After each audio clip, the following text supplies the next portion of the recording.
نستعينه ونستغفره ونؤمن به ونتوكل عليه ونعوذ بالله من شرور أنفسنا ومن سيئات أعمالنا. من يهده الله فلا مضل له ومن يضلله فلا هادي له. وأشهد أن لا إله إلا الله وحده لا شريك له وأشهد أن سيدنا ومولانا محمدا عبده ورسوله صلى الله تعالى على خير خلقه سيدنا ومولانا محمد وعلى آله وأصحابه أجمعين.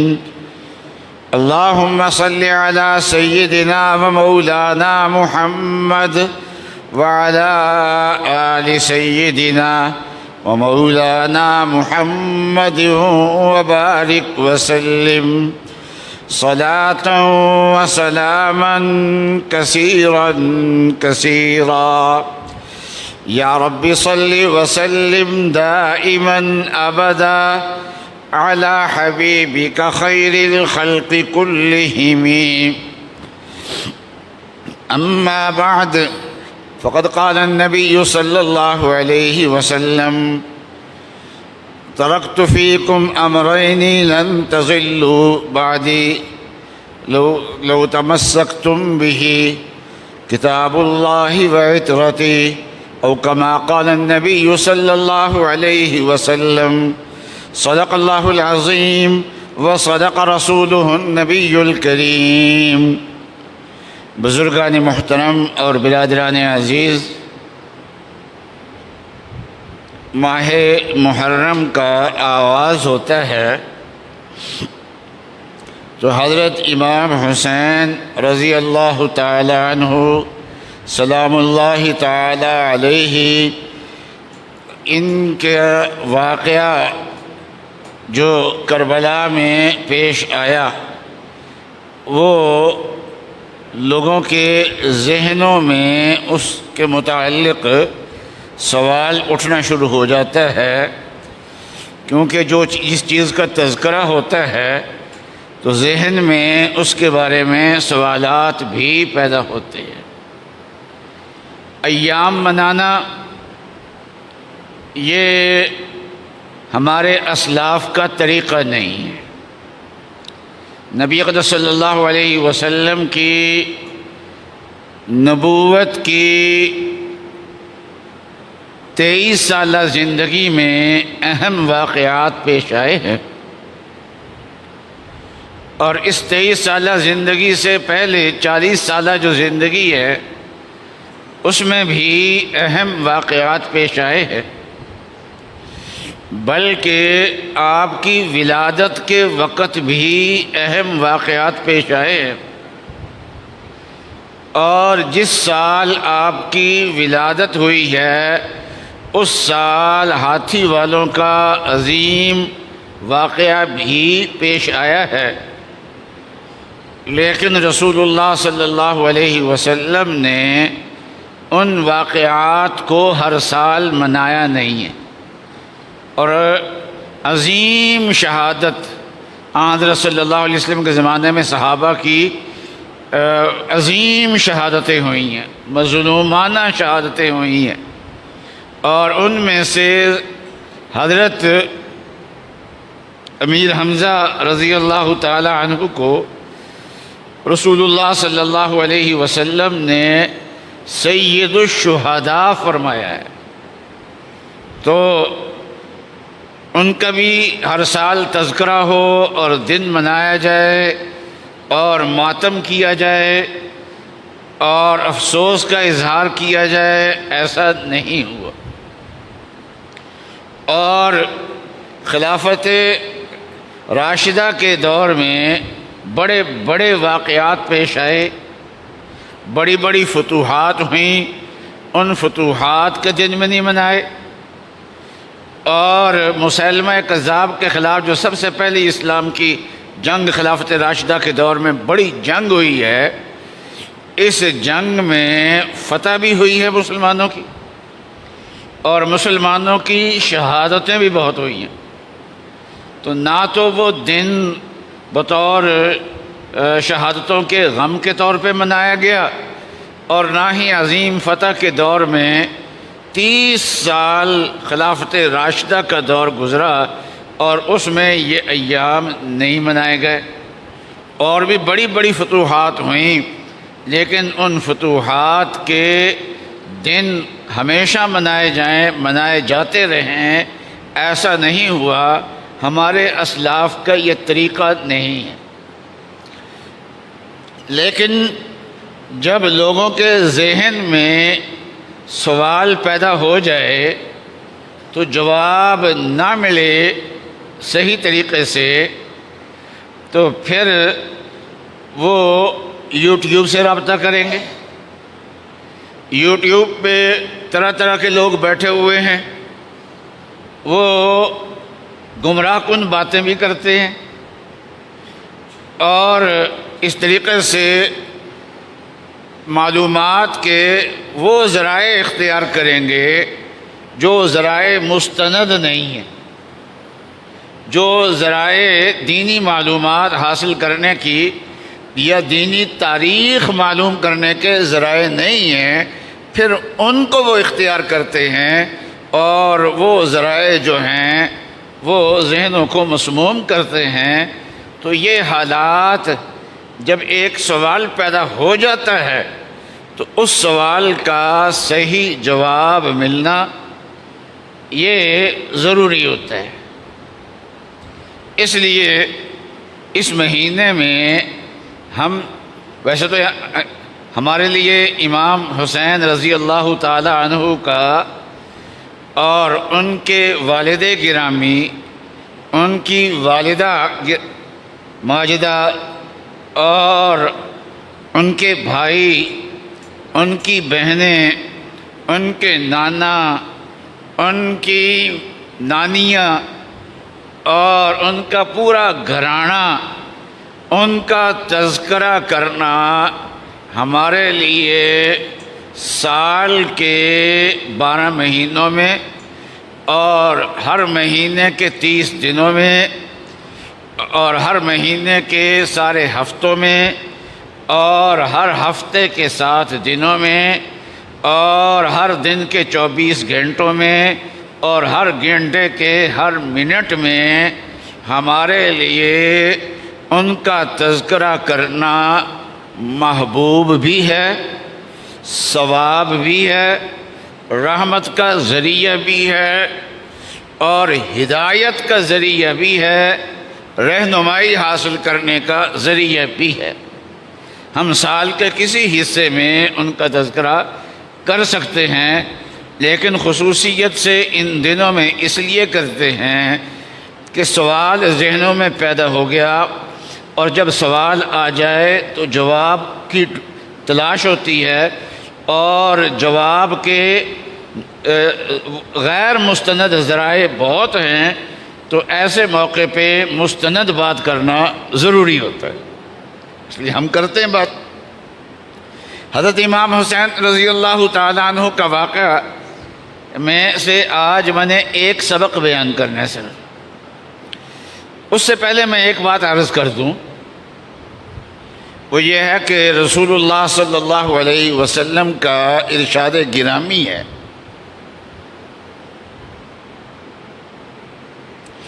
کہ کانت بنو اسرائیل تسوسہم الانبیاء، کہ بنی اسرائیل جو تھے نا تو ان کی سیاست انبیاء علیہ السلام کیا کرتے تھے۔ یہ انبیاء کی سنت ہے اصل میں، اور جب سے ہم نے سیاست سے بے دخل ہوئے ہیں تو لادین طبقہ آ گیا۔ اس لادین طبقے نے سیاست میں آ کے اختیارات لے کے ظلم بھی کیا اور گند بھی ڈالا اور پھر رفتہ رفتہ اس میں کرپشن آنی شروع ہوئی اور کرپشن بڑھتی چلی گئی، اور یہ سیاسی عمل جتنا بھی ہے یہ سارا کا سارا دھوکہ، فریب، کرپشن، ظلم، یہ عنوانات اچھے اور اس کے نیچے گند ہی گند، بہترین چادر نیچے پاخانہ، یہ صورتحال بن گئی۔ اور پھر یہ سیاست اتنی گندی ہو گئی کہ ایک شریف آدمی اگر انتخابات میں کھڑا ہو جائے اور ووٹ مانگنے کے لیے جائے تو لوگ ووٹ دینے کی بجائے یہ کہتے ہیں صاحب آپ شریف آدمی تھے، آپ کس راستے میں پڑ گئے؟ تو مطلب یہ ہے کہ یہ سیاست بدمعاشوں کا کام تھا، آپ شریف لوگ اس راستے میں کیوں آ گئے ہیں؟ تو اصل میں ہم نے اس راستے کو چھوڑا، اور جنہوں نے اختیار کیا انہوں نے اس کو بدمعاشی کا راستہ بنا دیا، انہوں نے اس کو ظلم کا راستہ بنا دیا، انہوں نے اس کو دھوکہ اور فریب کا راستہ بنا دیا، انہوں نے عنوانات اچھے لگائے، نیچے جو ہے وہ سارا فساد ڈال دیا، اور انتخابات کے نام پہ قوم سے دھوکہ دیا جاتا ہے، قوم کو کہا جاتا ہے کہ آگے وہ لوگ آئیں گے جن کو آپ ووٹ ڈالیں گے، لیکن حقیقت میں عوام کسی کو ووٹ ڈالتی ہے، اور ایک طبقہ بیٹھا ہوا ہے، وہ طے کیا بیٹھا ہوتا ہے کہ فلاں جگہ سے فلاں آدمی کو منتخب قرار دینا ہے، اور فلاں آدمی کو فلاں جگہ سے منتخب قرار دینا ہے، فلاں پارٹی کو سیاست سے آؤٹ کرنا ہے، فلاں پارٹی کو لے کے آنا ہے، اور یہ سلسلہ ان کا ہمیشہ سے چلتا ہوا آ رہا ہے۔ اور ان کے لائی ہوئی پارٹیاں اور ان کے لائے ہوئے افراد، انہوں نے ملک میں گند ہی ڈالا ہے۔ آپ کراچی کا، ہمارے شہر میں، پاکستان کے شہروں میں سب سے بڑا شہر بھی اور سب سے زیادہ کمانے والا شہر بھی وہ کراچی کا شہر تھا، جو ایک تعلیم یافتہ شہر سمجھا جاتا ہے اور مہذب شہر سمجھا جاتا ہے، اور اس کو ظاہری طور پر بھی روشنیوں کا شہر کہتے تھے، اور تعلیم کے اعتبار سے اور تہذیب کے اعتبار سے بھی وہ روشنیوں کا شہر تھا، وہ امن کا شہر تھا۔ اس کو ان کے لائے ہوئے لوگوں نے وہ قتل و غارت گری میں، بھتہ خوری میں، ہر برائی میں، ہر گندگی میں اس کو مبتلا کیا۔ وہ جن کو وہ لے کے آئے تھے ان کا یہ ہے، لیکن یہ خرابی ملک کے اندر ہوئی، بہت بڑی خرابی ہے، اور ملک کے اندر ہوئی تھی، اور یہی لوگ انہوں نے اس تسلسل کو جاری رکھا۔ جنرل پرویز مشرف کے بعد ماشاء اللہ تو نہیں لگا، لیکن یہ ہے کہ وہ تسلسل، جو تسلط کا، جمہوریت کے اوپر ہاتھ رکھنے کا جو تسلسل ہے وہ جاری رکھا، اور مقبول پارٹیوں کی جگہ نئی پارٹیاں لانے کی کوشش کی، اور ان کوششوں ایک سیاہ دور ہے، پاشا کا دور ہے، ظہیر الاسلام کا دور ہے، اور فیض حمید کا دور ہے۔ یہ سارے ادوار جو ہیں یہ ایک سیاہ دور اس کو کہہ سکتے ہیں کہ ادارے کی تاریخ کا سیاہ ترین دور ہے۔ اللہ کرے جو موجودہ دور ہے یہ سیاہی کو دھونے کا ذریعہ بنے۔ ہمیں امید ہے کہ اس دور نے جو آغاز کیا، شاندار فتح سے آغاز کیا، اور ملک کی نیک نامی سے اس دور نے آغاز کیا، اور ہمیں یہ بھی توقع ہے کہ جیسے یہ ملک کے لیے نیک نامی کا ذریعہ بنے ہیں اور ملک کی خارجہ پالیسی کو بہتر کرنے کا یہ ذریعہ بنے، ملک کے لیے شاندار فتح کا ذریعہ بنے، اور اللہ کا ایک حکم پورا کرنے کا ذریعہ بنے۔ اللہ تعالیٰ کا حکم یہ ہے، یا ایھا الذین آمنوا قاتلوا الذین یلونکم من الکفار ولیجدوا فیکم غلظہ۔ فرمایا کہ جو تمہارے قریب کے کافر ہیں نا، ان سے قتال کرو، اور کتنا قتال کرو، کیسا قتال ہونا چاہیے ان سے؟ فرمایا وَلْيَجِدُوا فِيكُمْ غِلْظَةً، تمہارے اندر وہ سختی محسوس کریں، وہ ڈریں کہ یہ جو لوگ ہیں نا مسلمان بہت سخت ہیں، اور ان سے متھا لگانا کوئی آسان کام نہیں ہے۔ اس وقت مسلمانوں کے دو بڑے دشمن ہیں، ایک ہندو ہے، ہنود ہیں، دوسرے یہود ہیں۔ ہندوؤں کے ساتھ تو ہمارا متھا پہلے سے لگا ہوا ہے، اور یہ جو موجودہ قیادت ہے ہماری عسکری قیادت ہے، اس قیادت نے کے ذریعے سے اللہ تعالیٰ نے وہ شاندار فتح عطا فرمائی جو پاکستان کی تاریخ میں پہلی مرتبہ ملی ہے۔ اور وہ اب پہلے تو پاکستان پہ حملے کرنے کے دھمکیاں دیا کرتے تھے نا، اب وہ دھمکی دینے کا بھی، حملہ کرنا تو دور کی بات ہے، حملے کی دھمکی دینا بھی اب ان کے بس میں نہیں رہا۔ وہ اتنا مرعوب ہو چکے، اتنا دب چکے۔ اور دوسرا ہمارا دشمن ہے یہود، اور جب قرارداد پاکستان سن 1940 میں پاس ہوئی، اس قرارداد میں اسرائیل جو ابھی مجوز تجویز تھی، اس کی بھی اسرائیل بڑا نہیں تھا، اس کی نفی بھی کی گئی، مذمت بھی کی گئی۔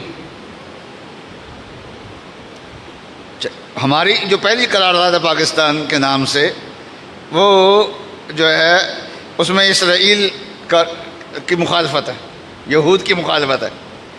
اور اسرائیل جب وجود میں آیا تو اس کے پہلے وزیر اعظم نے یہ کہا تھا کہ جو نئی اسلامی ریاست بنی ہے ہماری دشمن نمبر 1 وہ ہے، تو انہوں نے بھی ہمیں دشمن نمبر 1 قرار دیا، حالانکہ ہم ان کے بہت فاصلے پہ بیٹھے ہوئے، اور اسلامی ملک اس کے ارد گرد بہت سارے ہیں۔ اور اب ہمارا معاہدہ ہے سعودی عرب کے ساتھ، اور سعودی عرب جو ہے اس میں ہمارے فضائیہ جا بھی چکی ہے، ہمارے طیارے جا بھی چکے ہیں، اور سعودی عرب اور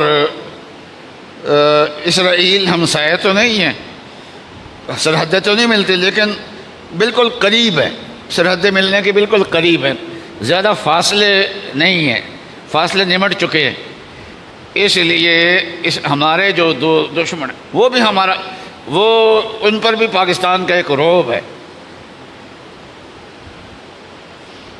اس لیے پہلے یہ جو مذاکرات تھے وہ پاکستان میں رکھے گئے تھے، کیونکہ اس جگہ کی تلاش تھی جس جگہ اسرائیل حملہ کرنے کا سوچے بھی نہ، تو چنانچہ ایسا ہوا۔ تو یہ اس قیادت سے جہاں ہمیں اور بڑی رحمتیں ملی ہیں، فائدے ملے ہیں، ہم امید کرتے ہیں کہ یہ ماضی کی جو سیاہیاں ہیں یہ سیاہیاں بھی دور ہوں، لیکن یہ جو ماضی قریب کی سیاہی ہے 10-12 سال میں جو انہوں نے پیدا کی ہے، ان سے جو پیدا ہونے والے پہلے لوگ تھے وہ ملک کے اندر نقصان پہنچانے والے تھے۔ وہ نقصان پہنچانا اور چیز ہوتا ہے، اور ملک دشمن ہو جانا اور چیز ہوتا ہے۔ لیکن یہ جو 10-12 سال کا سیاہ دور گزرا انہوں نے جو قیادت پیدا کی وہ ملک دشمن پیدا کی، اور جنہوں نے 9 مئی بھی کیا، اور اتنا بڑا حملہ ہماری فوجی تنصیبات پہ اس سے پہلے پاکستان کے اندر کبھی بھی نہیں ہوا۔ بہرحال اللہ تعالیٰ ہماری حفاظت فرمائیں۔ جس دور کو ہم سیاہ سمجھتے ہیں ہم اس کو سیاہ بھی کہتے ہیں، اور جس دور یہ نہیں ہے کہ چڑھتے سورج کو ہم سلام کرتے ہیں، نہیں، ایسا نہیں ہے۔ جو چیزیں میں بیان کر رہا ہوں وہ حقائق ہیں، وہ غلط نہیں ہیں، اور ہم ان سے توقع رکھتے ہیں کہ جو قومی سطح پہ اور خرابیاں آئی ہیں ان خرابیوں کا ازالہ بھی کرنا چاہیے۔ حضرت امام حسین رضی اللہ تعالی عنہ سے کا اختلاف کیا تھا یزید سے؟ تو اختلاف یہ تھا کہ مجھے اعتماد کا ووٹ دو، مجھے امیر مانو، اور حضرت امام حسین اس کا انکار کرتے تھے۔ حضرت عبداللہ ابن زبیر بھی انکار کرتے تھے، حضرت عبداللہ ابن عمر بھی اس کا انکار کرتے تھے، اور اس سے پہلے انتقال کر گئے تھے حضرت عبد الرحمن ابن ابی بکر، وہ بھی اس کا انکار کرتے تھے۔ یہ کبار یہ وہ صحابہ ہیں جو رسول اللہ صلی اللہ علیہ وسلم کے زمانے میں کم عمر تھے، لیکن اس وقت یہ امت کی سب سے بڑی شخصیات تھی، سب سے اونچی شخصیات تھی، یہ انکار کرتے تھے۔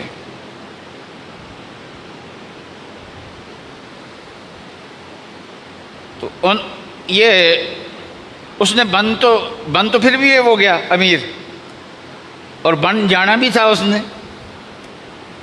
اعتماد کا ووٹ دے دیتے، مدینے میں اطمینان سے بیٹھتے، بلکہ یزید کی طرف سے مزید نوازشات بھی ان پہ ہوتی، لیکن انہوں نے یہ راستہ اختیار نہیں کیا۔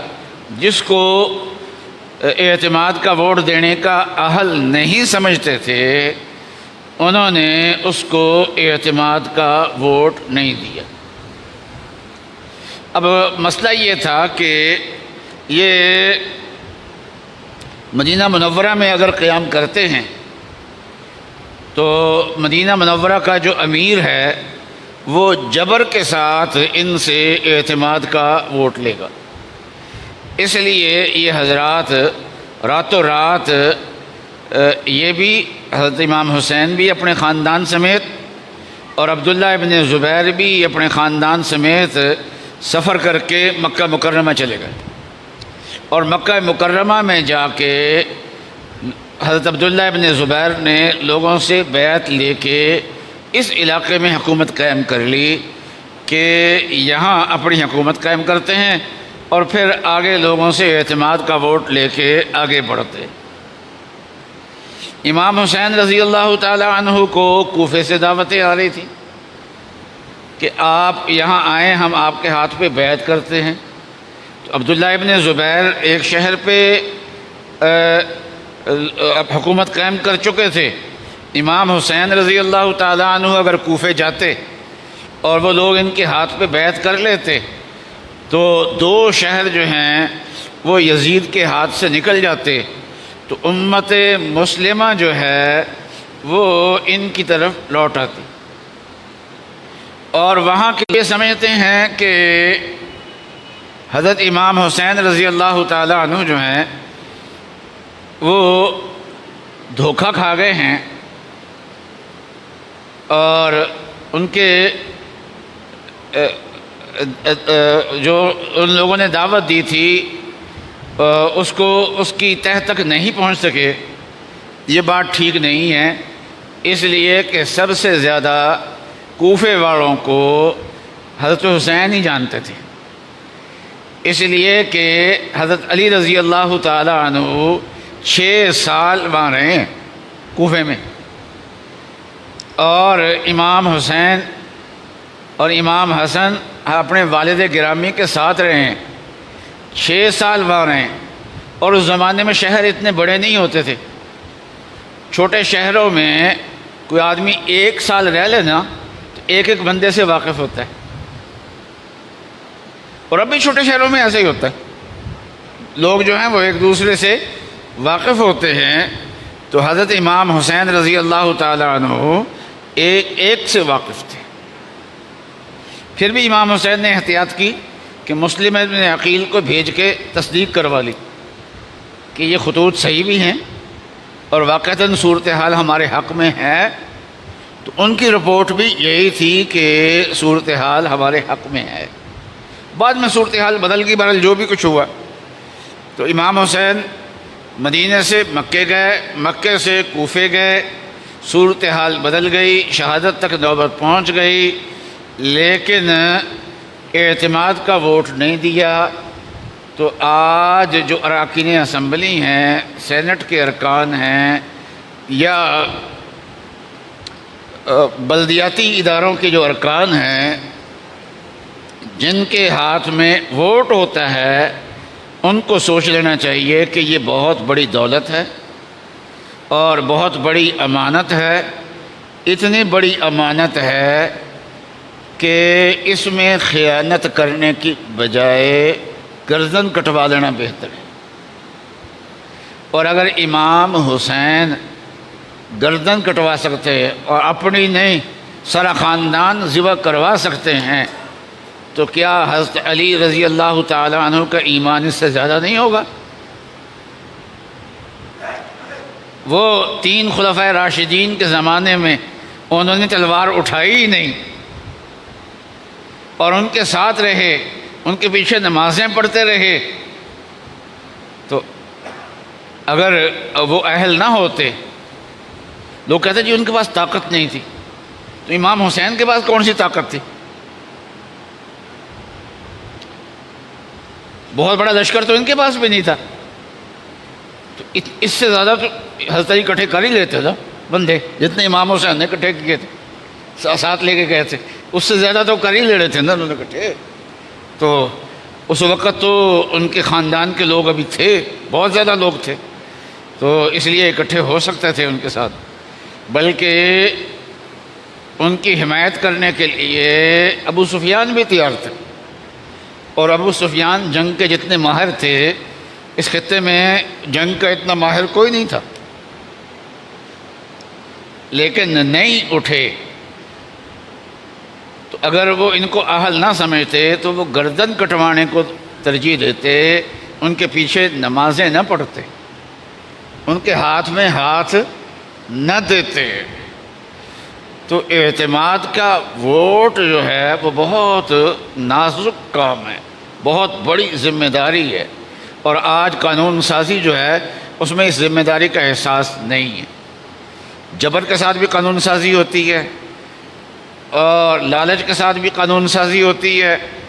نہ لالچ قبول کرنا ٹھیک ہے، نہ جبر قبول کرنا ٹھیک ہے. ان میں سے کوئی چیز قبول نہ کی جائے. اور جب یہ لوگ آج یہ کہتے نہیں ہمارے اوپر سیاست پہ ادارے مسلط ہیں، 2 کام کر لیں، یہ تسلط ختم ہو جائے گا. 2 کام کر لیں، یہ تسلط ختم ہو جائے گا. ایک کام یہ ہے کہ ہمارے آئین میں شریعت اسلامیہ کو برتری دی گئی ہے کہ کوئی قانون دین شریعت کے اسلام کے خلاف نہیں بن سکتا. اور قانون کی تشریح کرنی ہو تو عام علماء کے پاس جانے کی بجائے خود آئینی ایک ادارہ ہے اسلامی نظریاتی کونسل، اس سے معلومات لے لی جائیں، اس سے رہنمائی لی جائے. تو یہ اسلامی برتری قبول کر لیں، دین کی برتری قبول کر لیں، تو جن اداروں کی برتری اب نظر آ رہی ہے وہ خود ہی ختم ہو جائے گی. جب اللہ کی برتری قبول نہیں کریں گے، وہ عزت والی ہے، تو پھر ذلت والی برتری رہے گی. اور دوسری بات یہ ہے کہ ووٹ ڈالنا جو ہے یہ کتنی بڑی امانت ہے، یہ حضرت امام حسین رضی اللہ تعالی عنہ سے سیکھ لیں. نہ کسی لالچ میں آئیں، نہ کسی دباؤ میں آئیں. نہ اسلام سے باہر نکلیں نہ آئین سے باہر نکلیں، اور پارٹی وفاداری جو ہے وہ اسلام اور آئین کے بعد پھر پارٹی وفاداری کو لیں۔ 3 وفاداریاں کریں، پہلے اسلام کی وفاداری، پھر دوسرے نمبر پہ آئین کی وفاداری، پھر تیسرے نمبر پہ اپنی پارٹی کی وفاداری۔ یہ 3 وفاداریاں کر لیں، اپنے ووٹ کی اہمیت کو پہچان کے، اور اس کے لیے گردن کٹوانے کے لیے بھی تیار ہو جائیں، اور بڑی سے بڑی منفعت کو ٹھوکر مارنے کے لیے بھی تیار ہو جائیں، اور اپنے جو ووٹ کی چیز ہے اس کو صحیح استعمال میں لائیں۔ تو 2 کام اگر ہمارے سیاستدان کر لیں تو جن کے بارے جو ان کو رو رہے ہیں کہ سیاست میں فلاں چیز کا تسلط آ گیا ہے، یہ اللہ تعالیٰ یہ تسلط کو ختم فرمائیں گے۔ تم اللہ کا دین لو، آپ امام حسین رضی اللہ تعالیٰ عنہ سے سبق سیکھو، اہل بیت سے سبق سیکھو۔ حضور نے فرمایا میں 2 چیزیں چھوڑ کے جا رہا ہوں، قرآن چھوڑ کے جا رہا ہوں، اپنے اہل بیت کو چھوڑ کے جا رہا ہوں۔ تم اہل قرآن کو لو، اہل بیت کو لو، ان کے طرز عمل کو لو، یہ ساری مصیبتیں انشاءاللہ جو ہیں وہ ختم ہو جائیں گی۔ اللہ تبارک و تعالی ہمیں عمل کرنے کی توفیق عطا فرمائیں۔ وآخر دعوانا ان الحمد للہ رب العالمین۔